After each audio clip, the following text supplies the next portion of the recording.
Muito bem, então sejam todos bem-vindos novamente. Deus nos abençoe, que possa acompanhar mais uma etapa, mais um dia, mais uma segunda, mais o nosso encontro com a sua luz, com a sua paz, que a gente possa ter uma hora de aprender mais, uma hora para nos conhecer mais. E hoje, como já disse, então vamos, como disse no meu convite, nos fazemos uma pergunta: por que pecamos? Né? A gente queria trabalhar isso de uma maneira mais ampla, né? Fugindo um pouco de certas atitudes que sempre caracterizaram a nossa reflexão sobre o pecado. Né? Existe a atitude é a mesma, tanto no conceito religioso como no conceito leigo. Né? Há muitos pecados leigos que não chamamos de pecados, são erros, são bobagens, são coisas sem um bom senso, né? Mas que acabam acontecendo. Né? A gente erra, por exemplo, na alimentação, mesmo sabendo, às vezes comemos o que não poderíamos comer, o que nos prejudica, tanto em termos de alimentos como de quantia. É difícil a gente, às vezes, fazer o certinho em tudo e sempre. Aliás, parece que nós não temos essa vocação a ser certinhos, a maioria somos um pouco assim, né? Erramos. Teve por exemplo, uma maneira de errar é dirigir mal, dirigir em maneira perigosa, dirigir em alta velocidade, né? São coisas que a pessoa não trata como um pecado, mas na realidade são erros na vida muito, muito grandes, muito perigosos, né? E assim tantas outras coisas que poderíamos nos falar. Atrás de cada nosso ato tem uma razão para ele acontecer, tem uma razão para ele acontecer. Então a gente queria um pouco refletir sobre isso. Então, por que pecamos? Do ponto de vista religioso, nós sempre nos acostumamos a listas. A mais famosa de toda é aquela lista que são os 10 mandamentos, né, que são bem antigos, são do tempo de Moisés, mas nós mantivemos ele como referência do nosso comportamento, né, para fazer nosso exame de consciência. A partir desse mandamento se fizeram outras listas, e a gente fica então mais preocupado com a lista de pecado, com aquele ato em si que é errado, e poucos nos acostumamos a olhar então a raiz de tudo isso, daquele ato, daquele comportamento. Nos nossos encontros, na época de abril, maio, falamos bastante sobre amor maduro, sobre responsabilidade, e a gente percebe que precisamos refletir de uma maneira muito mais ampla. Então, não é problema de um ato de outro, sempre teremos momentos falhos, sempre falaremos coisas que não devemos, sempre agiremos, às vezes, de maneira errada, mas esta noite eu não quero falar disso, eu queria falar do porquê disso. Eu queria refletir com vocês qual que é a raiz de tudo isso. Por exemplo, algo bastante comum na vida das pessoas pode ser a fofoca, pode ser uma maledicência, pode ser um comentário sobre a vida dos outros. Isto é, o que me leva a me interessar da vida do outro? O que me leva a rebaixar a vida do outro? Ao final, uma fofoca nunca é um elogio, um levantar alguém. É quase a felicidade de saber que aquela pessoa falhou, que aquela pessoa cometeu aquele erro, aquela fraqueza, e poder, então, contar isso, né? A fofoca nem sempre é mentirosa, ela pode ser também se refere a fatos reais, mas por que o espalhar?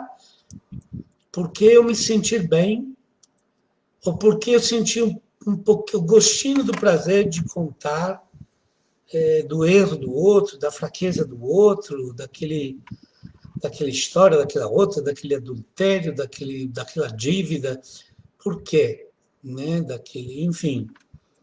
Então, se a gente pensar, por exemplo, nisso, né? Nesse exemplo da fofoca, na verdade, é o prazer de rebaixar alguém. Por que eu deveria rebaixar alguém? Para me sentir mais alto que ele. Rebaixá-lo para eu me sentir melhor, me sentir mais importante. Né? Então, como a fofoca, a maldicência e coisas mais graves, tipo a calúnia, que no caso é algo que se refere a mentiras, né? A coisas não verdadeiras, difamação, ela não necessariamente se refere a coisas falsas.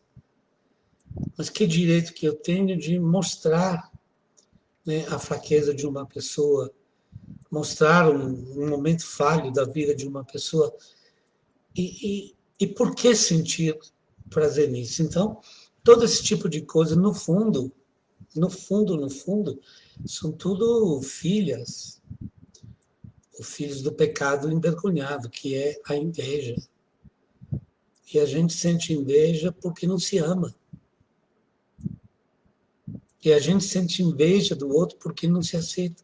A gente não nos aceitamos assim como somos. A inveja é a clara confissão permanente da minha inferioridade, de me sentir inferior aos outros. Essa é a raiz da inveja. Então, isso que precisa trabalhar, né? Então, tá aí, gente, né? A gente queria falar nesses termos durante outros encontros, durante outros temas, eu cheguei, sim, a falar dessa maneira. E hoje vamos tentar, então, resumir. Falei uma coisa ou outra, hoje eu queria resumir. Então, nós queríamos, né, muito mais que ficar atrás de uma lista de pecados, de erros, realmente descobrir o que fere a nossa vida, o que fere a nossa felicidade, o que fere a nossa serenidade, o que fere o nosso crescimento, o que fere a nossa paz. Então a gente queria descobrir algo mais, né? Algo mais profundo. Tá bom. Então é isso, gente. Sem contar também que o mundo, a igreja, os nossos conhecimentos, a antropologia, a filosofia, a psicologia, nos fazem evoluir cada vez mais. Né? Então, nós mudamos o nosso conceito sobre a realidade e temos um conceito, né, bem diferente hoje sobre do que era. Vamos pensar só na questão da ecologia, na questão ambiental. Né? No documento Laudato Si, ou Louvado Seja, de Papa Francisco, ele tenta ampliar toda a questão ecológica. Naquele documento se fala de ecologia do ambiente, mas ecologia também da economia, da sociedade. Se fala de ecologia cultural, de ecologia da vida cotidiana, da justiça entre gerações. São conceitos novos, diferentes, que tanto tempo atrás talvez a gente nem pensava. E hoje nós, por exemplo, para fazer um exemplo mais evidente, somos, por exemplo, chamados a um uso sóbrio da água, por exemplo, da água potável. Né? Temos uma consciência que não podemos desperdiçar. Não adianta que aquela pessoa, quando aconteceu um pequeno escândalo dentro de poços, mas eu posso pagar a conta que quiser de água. Não é problema de pagar a conta, é problema de respeitar o nosso planeta, é problema de respeitar uma terra que se torna cada vez mais necessitada de água e não podemos deixar um planeta sem água para as próximas gerações. Isso vai muito além de pagar uma conta. Não é porque que uma pessoa pode pagar uma conta alta de água, pode gastar água do jeito quiser. Vai, né? Até que não vai existir uma, sei lá, uma fiscalização, uma lei municipal, estadual, mais severa, cada um faz o que quer, mas a consciência formada, né, é diferente. Então, só fiz um exemplo para dizer como hoje a questão do planeta, do ambiente, nos questiona profundamente. Tempo atrás ninguém reparava de um lixo jogado no chão. Hoje a gente vê o carro da frente abrir o vidro e jogar fora um lixo, achamos um absurdo. Achamos uma violência enorme com a nossa cidade, com as outras pessoas. Então, o conceito de pecado vem mudando também.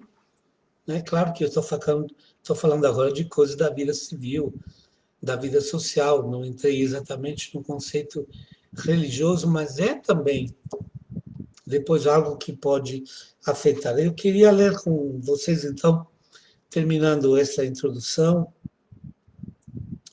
uma frase daquele dia famoso, 27 de março, quando o Papa Francisco fez aquela oração no Vaticano vazio, sozinho, né, pela emergência sanitária, e todos nós assistimos aquelas imagens né, da Praça do Vaticano vazia, do Papa sozinho, daquela chuva, e sentíamos, né, no coração a tragédia acontecendo, coisa que talvez hoje, depois de tantos meses, já não sentimos daquela maneira.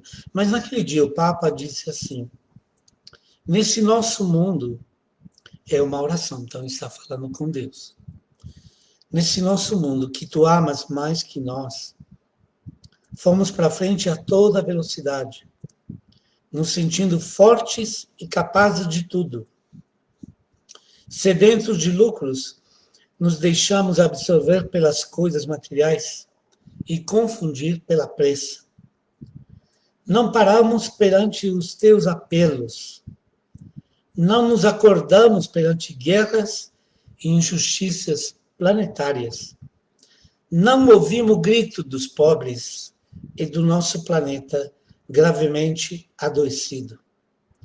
E a frase que termina nesse texto,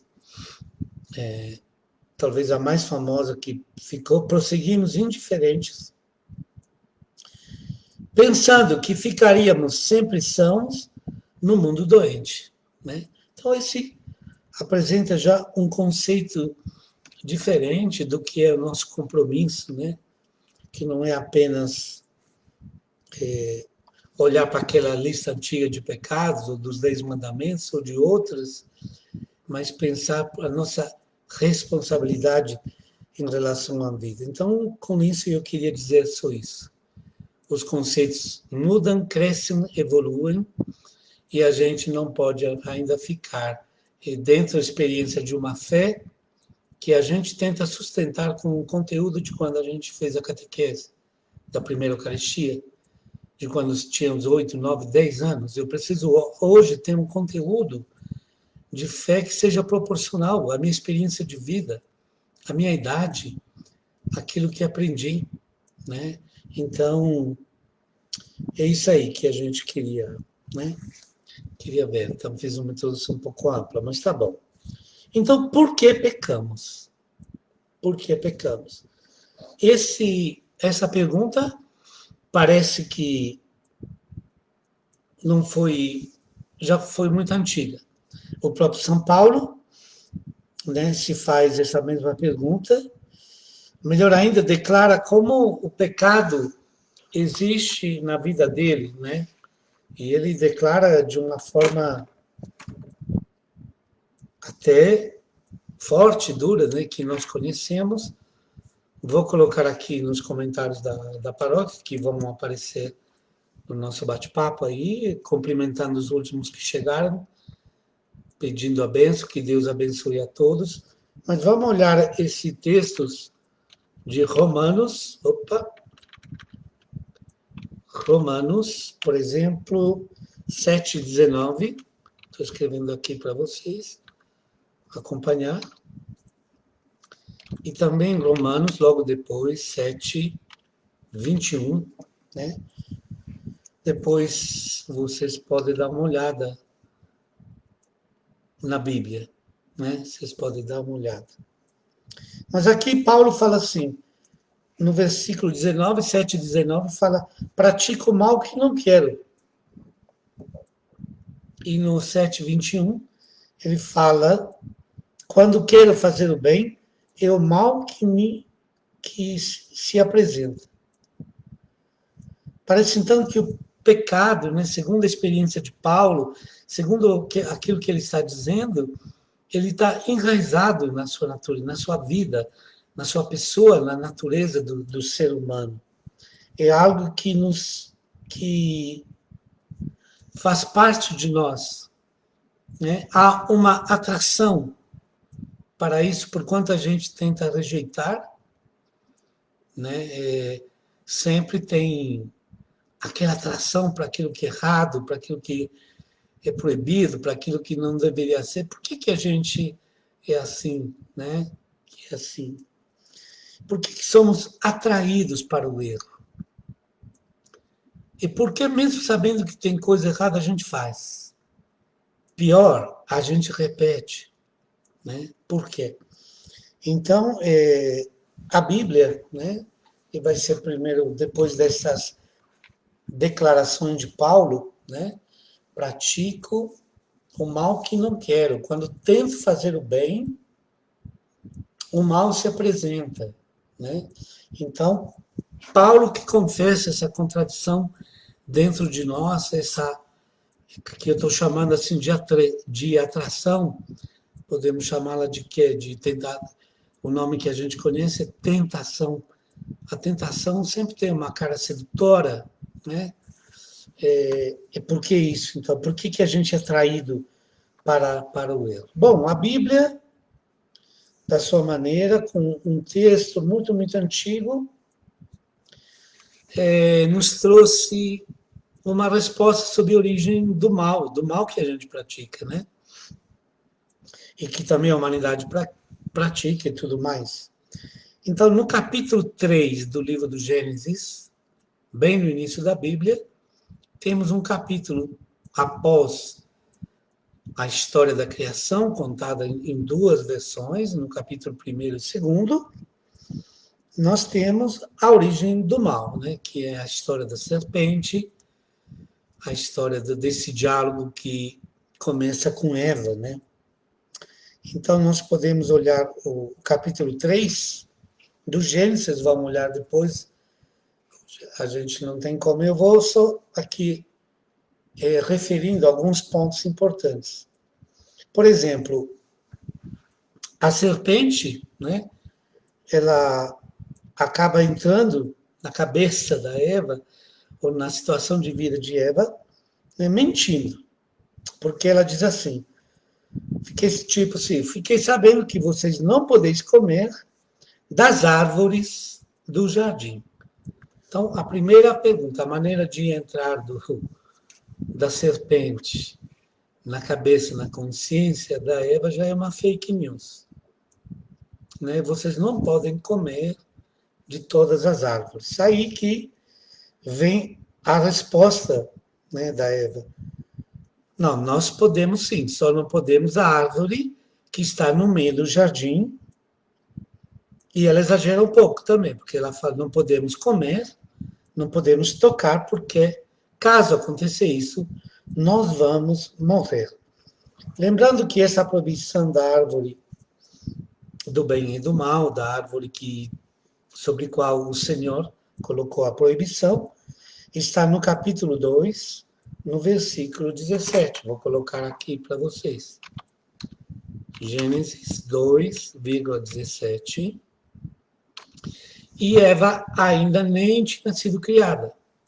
O Adão estava ainda sozinho e o Senhor lhe deu essa proibição de comer daquela árvore, né? Portanto, a proibição, a Eva parece que aprendeu bem, né? Porque ela que recebeu de Adão, que lhe transmitiu essa notícia, já que quando o Senhor Deus, né, no Éden, no paraíso, deu esta ordem para Adão, ela nem tinha sido criada. Mas vamos lá, como que entra então?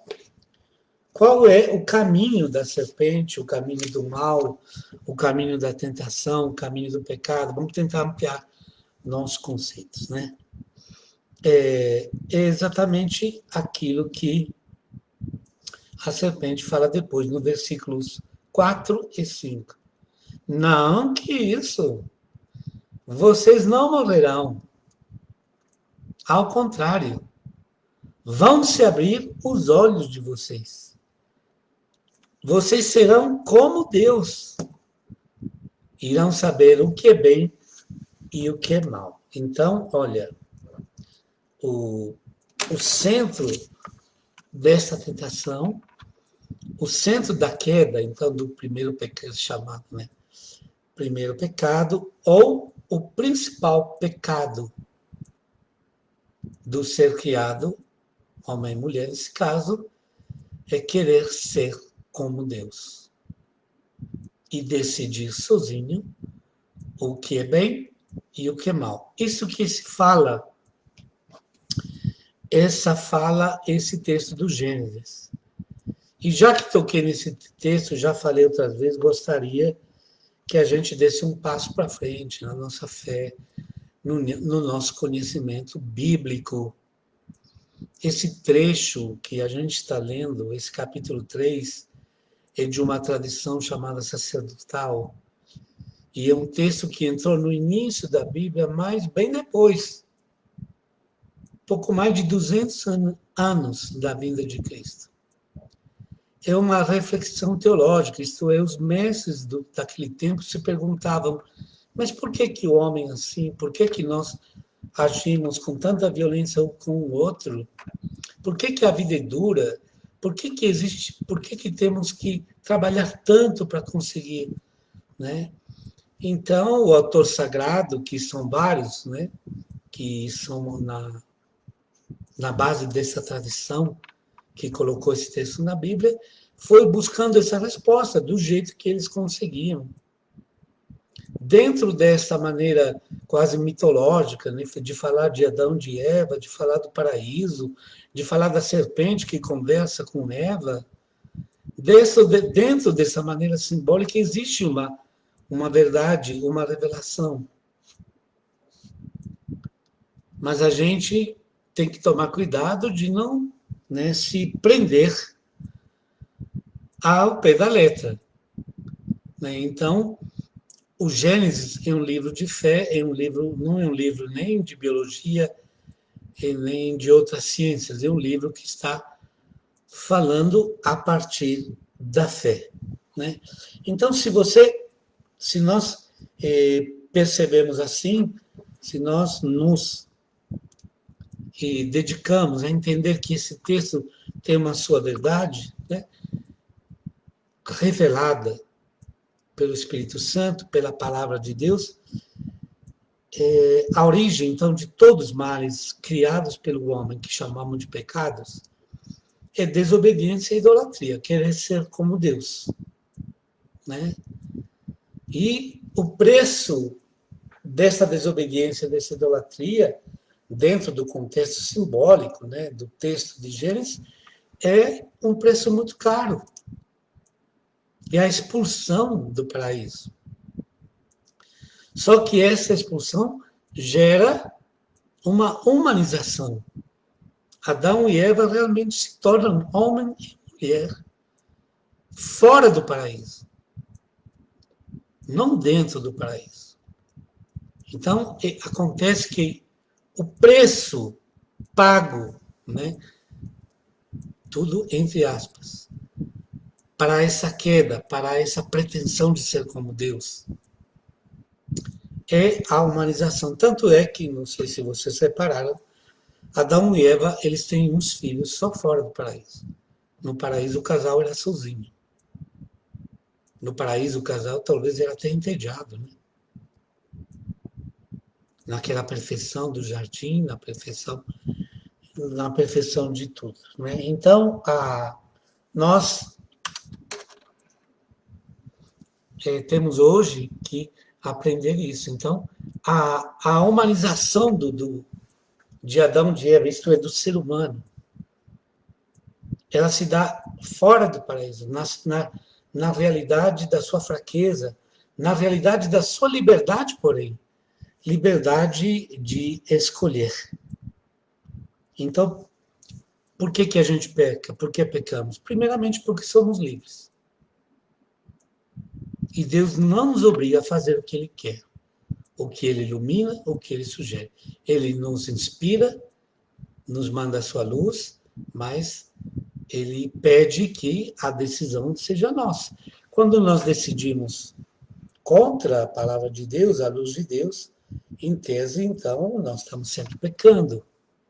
Nós sempre estamos construindo um percurso que vai nos causar sofrimento, né? Agora, se você está me acompanhando nesse raciocínio, espero que pela internet não fique mais difícil do que seria num encontro pessoal, mas então, tanto o parto da mulher difícil, dolorido, como o trabalho de Adão para se sustentar e sustentar sua família, não são castigos, é a realidade humana. Apresentada aqui como um castigo por ter perdido a condição de perfeição, né, do que seria, mas é dentro de uma leitura própria daquele tempo, daquela cultura, com todas as suas lacunas, com todas as suas fraquezas.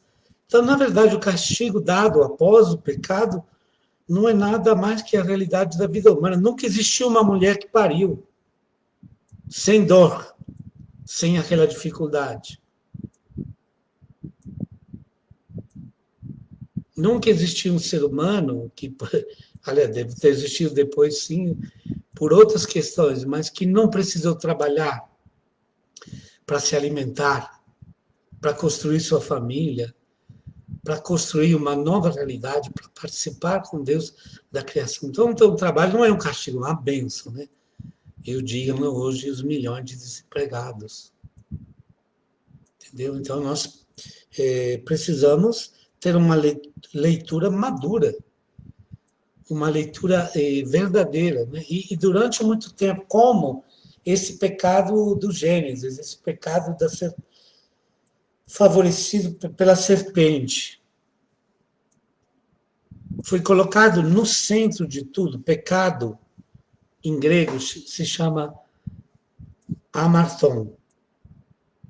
Portanto, quando a gente fala teologia amartiocêntrica, ou pecado-cêntrica, onde o pecado foi colocado no centro de tudo e tudo justificou. Como se, por exemplo, toda a história da salvação, até a vinda de Jesus, fosse um plano B que o pai teve que criar para corrigir o que deu errado. Tira isso da cabeça. Não tem nada disso. Não existe um plano B. Jesus não é um plano B de Deus. Jesus é o plano A. É o plano da salvação, que nos tempos devidos, após a evolução da humanidade, do povo de Deus, chegaria nos tempos, o kairos de Deus, outra palavra grega, que é o tempo oportuno, o momento oportuno. Para Jesus veio não corrigir o plano de Deus. Jesus veio revelar, Jesus veio manifestar em plenitude o plano da salvação de Deus. Então, nós muitas vezes crescemos, principalmente que está próximo ou mais velho que a minha idade, de pensar, né, que tudo é depois, como teve esse fracasso, que depois continua com Caim, com Abel, até que Deus quase faz uma nova criação, destruindo tudo com o dilúvio e começando do zero, né?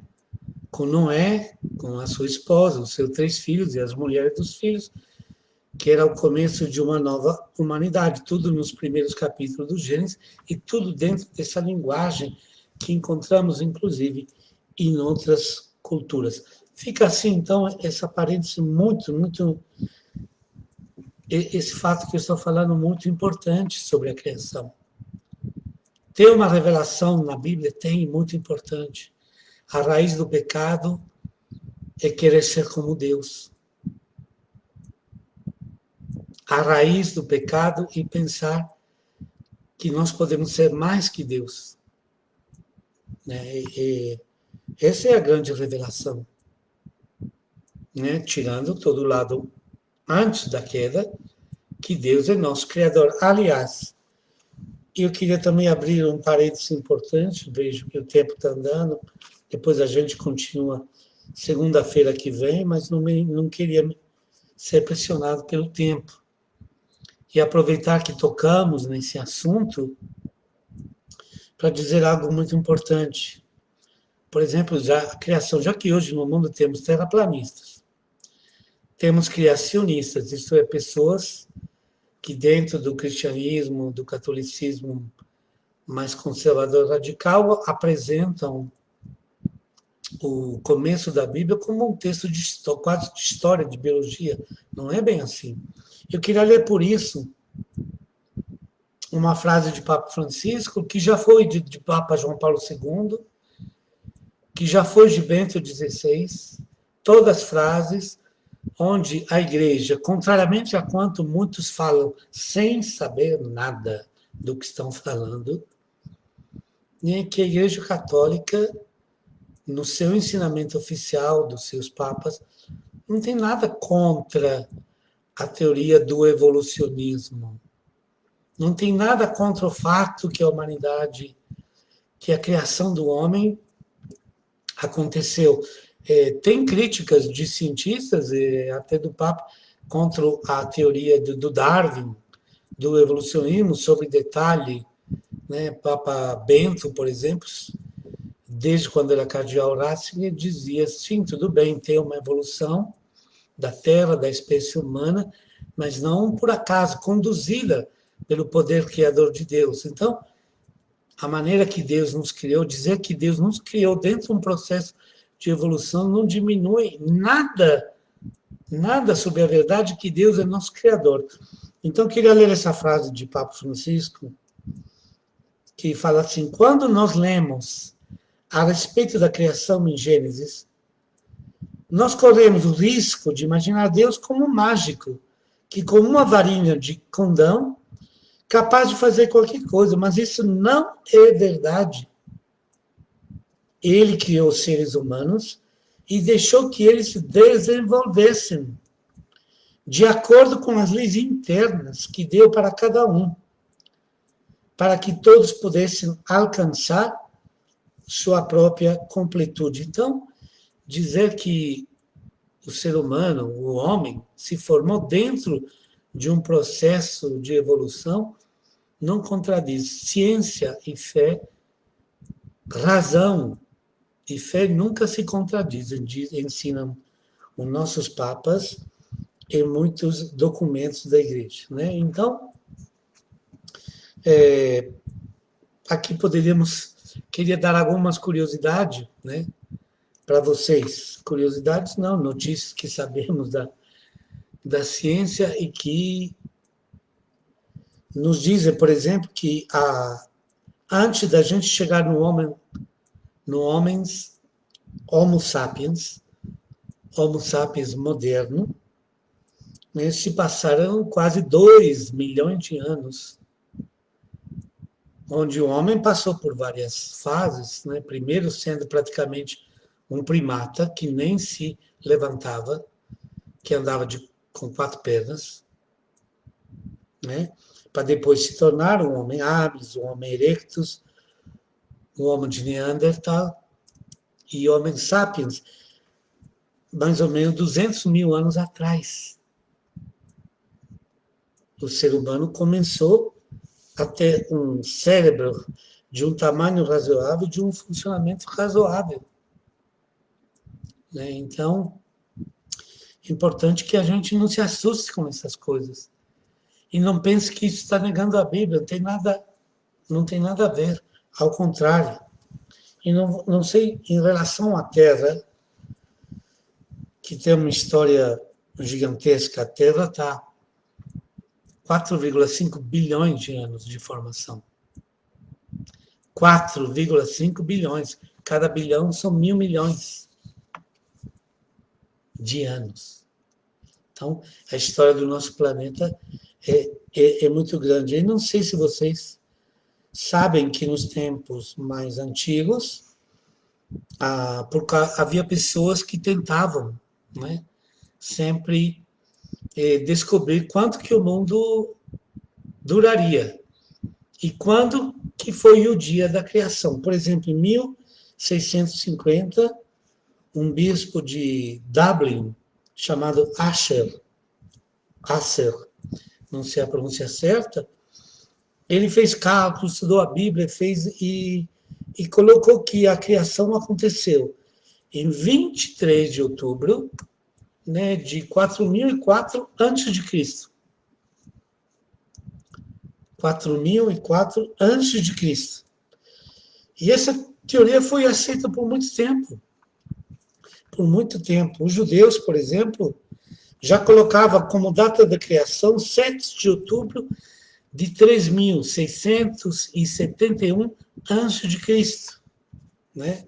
Então, havia essa tentativa de descobrir a data da criação. A ciência hoje fala para a Terra de 4,5 bilhões de anos.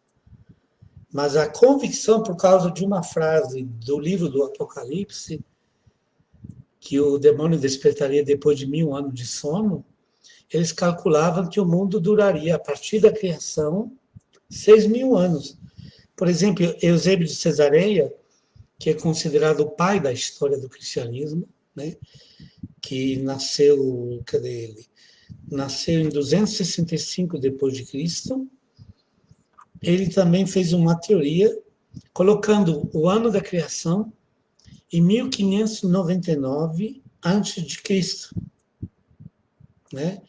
E, portanto, se acreditava, né, que em 5.599, se acreditava por ele que o ano 800 era o ano do fim do mundo. Todas as teorias que foram, né? Então, me permitam fechar essa parte, né, para a gente entender que realmente o começo da Bíblia é um livro de revelação para nós, né, mas não é um livro de história, de biologia, não está contando como cientificamente nasceu a Terra, mas está dizendo que Deus é nosso Criador.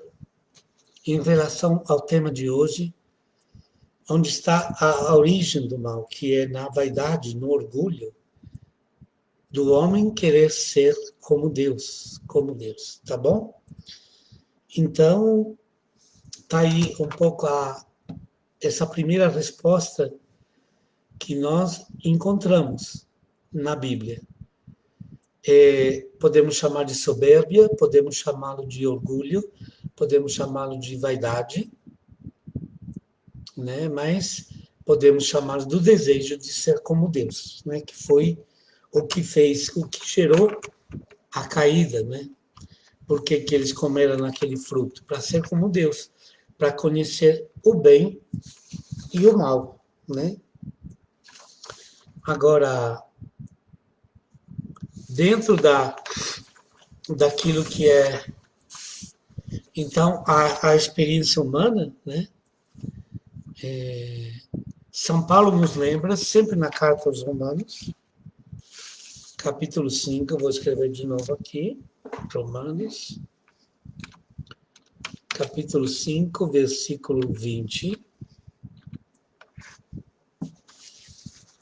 Então, que apesar dessa nossa possibilidade, dessa nossa capacidade de negar a verdade de Deus, nós temos sempre a graça que nos sustenta. Então, São Paulo fala nesse versículo que onde abundou o pecado, transborda a graça de Deus. Querendo dizer, então, que sempre temos assistência do Espírito Santo e que, apesar da atração ao erro, apesar da tentação, apesar de querermos ser como Deus, sempre o pecado que nós cometemos é uma nossa escolha, porque existe sim a graça que nos assiste, a graça que nos ajuda. Então, não somos obrigados a pecar, né? Não é uma necessidade, mas é um elemento que faz parte da nossa liberdade, da nossa capacidade de dizer não ao nosso Deus. A Igreja Católica tem um ensinamento sobre pecados ou vícios capitais, né? Vícios capitais, que ainda hoje mantém uma estrutura, né, que nos ajuda a pensar um pouco mais, né? Então, os pecados capitais como a soberba ou orgulho, a avareza, a luxúria, a inveja, a gula, a ira e a sede, que seria a preguiça, né, são considerados assim como raízes dos nossos males, dos comportamentos errados do ser humano. E hoje está sendo valorizado isso novamente, está sendo feita uma releitura, né, desses pecados capitais, que vem do latim caput, cabeça, isto é, seria aquele mal que corta a nossa vida, corta a nossa paz, corta a nossa felicidade, que são chamados também pecados sementes, porque ele gera muito frutos, né, que são nossas atitudes erradas, nossos vícios. E a igreja ainda reconduz a essas atitudes básicas, né, que podem ser aumentadas, lógico, podem ser descobertas outras, né, a raiz de tudo. Por exemplo, Santo Agostinho sempre ensinou, né, que a raiz de todos os males, de todos os pecados do ser humano é o orgulho e a soberba. Considera como a mãe, soberba, a mãe de todos os males, né? Então, isso é importante que a gente possa refletir hoje, então, qual que é a raiz, qual que é a raiz do meu pecado contra Deus? É querer ser como Deus, né? É querer decidir sozinho o que é bem e o que é mal. Aliás, nos tempos de hoje, nós vivemos bem um tempo assim. Um tempo onde, por exemplo, existe uma religião mosaico, onde a pessoa vai construindo a própria fé segundo o que lhe interessa, segundo o que lhe convém, né? Então, há essa forma hoje, né, de muitas pessoas decidir sozinhas. Em lugar de buscar uma verdade mais profunda, um sentido mais profundo, a gente fala, eu sei que é assim, mas eu prefiro desse jeito. Mas para mim é melhor é assim. Eu sei que a igreja fala que precisa perdoar, que Jesus fala que o perdão, a misericórdia é importante, mas eu não acho certo perdoar as pessoas, porque aí ela se aproveita e vai, né? E vai tantos assuntos. Então, o pecado de Adão e Eva, que depois se simbolizou nesse pecado no Lúcifer, né? Que seria um anjo que decaído, e que, segundo aquela tradição antiga, teria então traduzido o pensamento: prefiro ser rei no inferno que servo no paraíso. Então, prefiro ser rei nas coisas do meu jeito do que eu me sujeitar a uma verdade maior do que a gente, ou que me revela mais. Né? Então, isso é importante. Né? Então, hoje, muitas pessoas se acham capazes de decidir sozinhas o que é bom para elas, o que não é bom para elas. Essa é uma raiz de muitos erros nossos. É um fato profundo que vem acontecendo e que nos tira a possibilidade de descobrir uma verdade maior, né? Nós então conhecemos muitas coisas da palavra de Deus, mas acabamos não praticando a verdade que Jesus ensina, porque achamos que a gente tem um jeito melhor.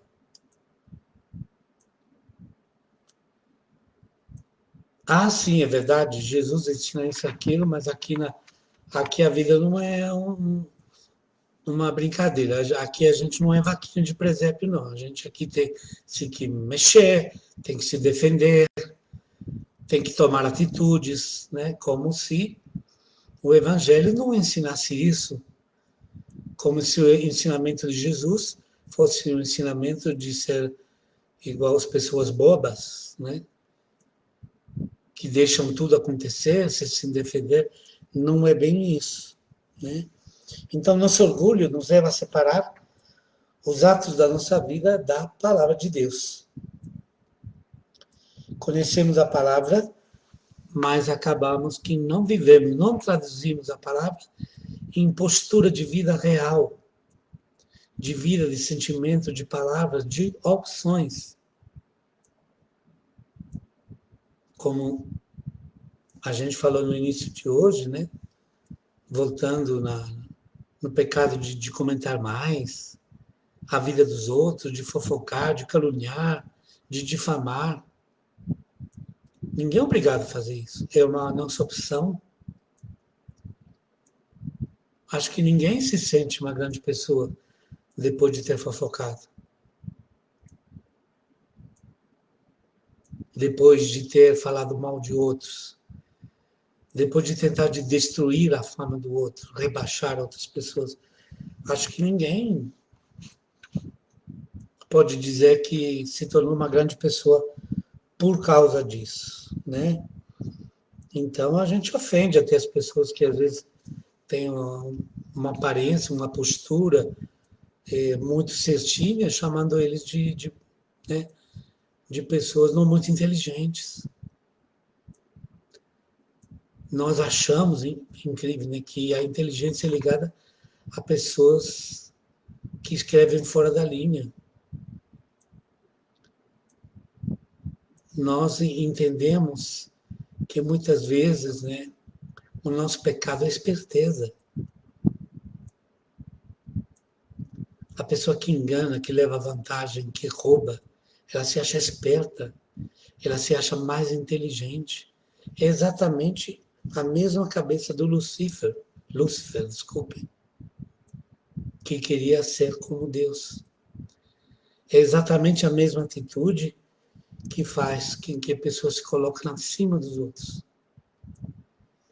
E que acham que pela própria inteligência, pela própria esperteza, têm capacidade de explorar os outros, de aproveitar da fraqueza dos outros. Se vocês pensam naquilo que eu estou falando, nós aqui poderíamos fazer uma lista de pecados, de crimes, de injustiças, todas enraizadas nessa convicção que se trata de esperteza e não de mal. E não de mal. E achamos que assim, como dizia o Papa, construímos um mundo mais justo, fazendo coisa errada, criando uma humanidade de classe A, de classe B, de classe C, de classe D. Então, vocês veem que as coisas mais antigas, como a revelação bíblica, né, no conto de Adão e Eva, como a tradição que a igreja sempre teve sobre o anjo decaído, que queria ser o mais bonito de todos, queria ser mais bonito que Deus, queria ser como Deus, e que diz: prefiro ser escravo, prefiro ser senhor no inferno, que escravo perto de Deus no paraíso. Então, a raiz de muitos erros nossos está mesmo nessa centralidade que colocamos na nossa vida. Nós achamos que somos donos da verdade, muitas vezes. Então, a gente se coloca no centro de tudo, portanto, somos egocêntricos, e a partir desse centro que sou eu vou julgando tudo. Essa, sim, é uma raiz de muitos erros, de muitos pecados, onde o eu quer destruir o nós, onde a verdade do eu quer ser maior da verdade do nós, quando Deus nos ensina a verdade do nós. A verdade de Deus não é para favorecer um ou outro, é para todos. É para fazer todos felizes, todos realizados. A verdade de Deus não é um favor para alguns. É a verdade que protege o nós, o sentido do bem comum, o sentido de todos. Agora, a pessoa narcisista, egocêntrica, orgulhosa, ela se coloca no centro, estabelece o centro que ele como a verdade de tudo. Tá certo? Então, queria terminar hoje lendo um trecho que fala muito claramente isso da Bíblia. Vou escrever aqui, está na carta de Tiago, em Romanos 5:20, eu digitei, mas não, agora coloquei para vocês. E agora eu vou escrever Tiago, carta de Tiago, no primeiro capítulo, versículo de 21 a 27, vocês vão ler depois com calma, esse aqui. Mas eu vou ler para vocês, né, para que a gente, olha como Tiago, tantos séculos atrás, ele já mostra qual que é o caminho. Né? Ele fala assim, rejeitai, pois, toda impureza e todo vestígio de malícia, e recebei com mansidão a palavra em vós semeada, que pode salvar as vossas almas.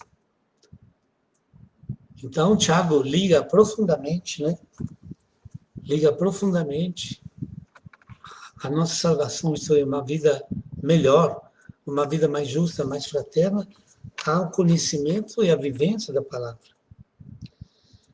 Ele fala assim, sede cumpridores da palavra, não apenas ouvintes, porque isso equivaleria a vos enganardes, a vós mesmos, será pelo ouvinte, né?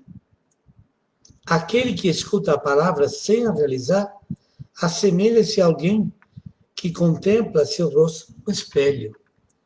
Lembro que essa é a lenda que traz a palavra narcisismo, então do Narciso, que se achava tão bonito, que descobriu o seu rosto no espelho da água, e ficou se olhando tanto, até cair, desmaiar, afundar e se afogar. Essa é a raiz da palavra narcisismo, está nessa lenda. E o Tiago usa a mesma expressão, né? Porque alguém que não vive a palavra de Deus é como alguém que se olha no espelho. Se limita a observar mal, sai dali e esquece como ele é, isto é, não conhece a si mesmo. Mas aquele que procura meditar com atenção a lei perfeita da liberdade e nela persevera, não como um ouvinte que facilmente se esquece, mas como um cumpridor daquela palavra, esse será feliz no seu proceder. Se alguém pensa de ser piedoso, mas não refreia sua língua, e engana o seu coração, então é inútil a sua religião. Olha a importância que dá Tiago a questão da língua, né? Daquele que não refreia a sua língua, daquele que acha que pode falar tudo que dá na cabeça. Né? E ele tem todo um texto sobre língua que, né, que conduz a vida de um ser humano da mesma maneira que um pequeno leme conduz um navio inteiro. E nos alerta sobre esse cuidado. Então, se alguém pensa de ser piedoso, mas não refreia a sua língua, engana o seu coração, então é vã a sua religião. A religião pura e sem mácula aos olhos de Deus, nosso Pai, é essa. Visitar os órfãos e as viúvas nas suas aflições. Conservar-se puro da corrupção deste mundo. Né? Então vocês percebem que por que pecamos? Pecamos porque a gente se convence que tem um caminho melhor do caminho de Deus. Pecamos porque o nosso orgulho nos leva a achar, né, que sozinhos podemos descobrir uma verdade mais verdade do que a verdade de Deus. Em lugar de descobrir, de refletir, de meditar e de viver aquilo, né, nós ficamos nos centrando no nosso orgulho, na nossa soberba, chamamos aquilo de verdade, que verdade não é, que ninguém sozinho é dono da verdade. Portanto, a raiz de muitos pecados nossos é a cegueira, a gente não está enxergando o que acontece. Então, é um desvio do nosso caminhar, é uma postura de vida errada que depois causa inúmeros atos errados. Mas tem inúmeros atos errados que são simplesmente fruto da nossa pequenez, da nossa fraqueza.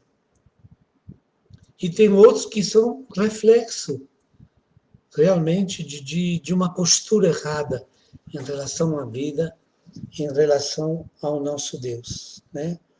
Então, tudo relacionado a esse orgulho, a essa soberba, a essa vaidade, tanto em relação a Deus, em relação à comunidade, em relação às outras pessoas. Quem que sou eu, então? Quem que eu me considero? Como me considero perante os outros? Qual que é a minha relação com a palavra de Deus? É uma palavra que eu pratico realmente buscando o bem, eu simplesmente ouço, mas depois faço tudo o contrário, né? Então, vocês podem estar lá escrito, né? Esse texto de Tiago, capítulo 1, versículo 21, 27, dá uma reflexão, usa amanhã de manhã, no seu momento de oração, reflete e pensa bastante, né, nisso. Nós não somos o centro da vida. Nós não somos o centro nem da nossa vida. Aliás, como cristãos, colocamos Cristo no centro da nossa vida, colocamos o nosso Pai, a sua misericórdia, colocamos a sua palavra. Então, para nós, realmente, a palavra de vida não é a palavra bonitinha que ouvimos uma vez por semana no Evangelho de domingo, mas realmente dentro dessa palavra que eu busco ser um verdadeiro ser humano, um verdadeiro filho de Deus, um verdadeiro colaborador da criação de Deus, né? Com meus atos, com minha postura, né? Então, a raiz, por que pecamos? Pecamos porque ficamos cegos por causa do nosso orgulho, da nossa soberba e da nossa vaidade, tá bom? Então tá aqui, ó, nossa aurinha acabou de terminar, né? Tem muita coisa sobre o assunto que podemos até falar. Se alguém quiser me dar um retorno no WhatsApp ou aqui nos textos que eu possa, né, dar uma olhada para ver, né, que tipo de interesse vocês têm em continuar o assunto. Lembro para quem chegou atrasado, para quem hoje não conseguiu acompanhar a espiritualidade, hoje ficamos um número menor que as outras segundas. Não sei se o tema que assustou, mas ficamos um número menor. Quem quiser assistir, lembro que esse mesmo vídeo vai, a partir de amanhã, vai ser colocado também no YouTube da nossa paróquia e fica lá disponível, né, para quem quiser ouvir de novo, quem quiser ouvir com uma caneta na mão, com um papel na mão, anotar algumas coisas, né, para que a gente possa realmente crescer juntos. E gostaria novamente, né, de pedir se vocês têm, sobre tudo que falei, alguma coisa que realmente foi difícil para você entender, aceitar, alguma coisa que eu disse que você gostaria de entender melhor, pode me transmitir de alguma maneira, né, transmitir no meu WhatsApp, transmitir aqui mesmo, né, ou me mandar uma mail também. Tá aqui, gente, a minha mail vocês podem usar também para me mandar perguntas, questionamentos. Eu entendo que hoje fiquei o dia inteiro atrás dessas coisas, né? A gente tenta resumir, fico com medo de cansar vocês, mas a gente precisa crescer, precisamos evoluir para uma fé adulta, precisamos fugir de uma ingenuidade religiosa, buscando verdade, comunhão com a nossa igreja, com nossos papas, mas dentro de assuntos sólidos, de um crescimento sólido da nossa fé, né? É isso que a gente queria. Eu sei que não é um trabalho fácil, mas acho que vale a pena, principalmente dentro de um projeto onde todos queremos crescer na espiritualidade, que fundamentalmente espiritualidade serve a trazer coerência entre aquilo que acreditamos e aquilo que vivemos. Né? Essa é a espiritualidade, traduzir a nossa fé, o nosso conhecimento da palavra de Deus, o nosso conhecimento da palavra da igreja, numa vida real, né? Que tem uma postura sólida, verdadeira de opções para o bem e para o plano de Deus, né? E não para outras coisas. Tá bom? Então, agradeço muito. Deus abençoe a todos, que a paz, a bênção, a luz de Deus esteja no coração de cada um de vocês, em nome do Pai, do Filho e do Espírito Santo. Amém.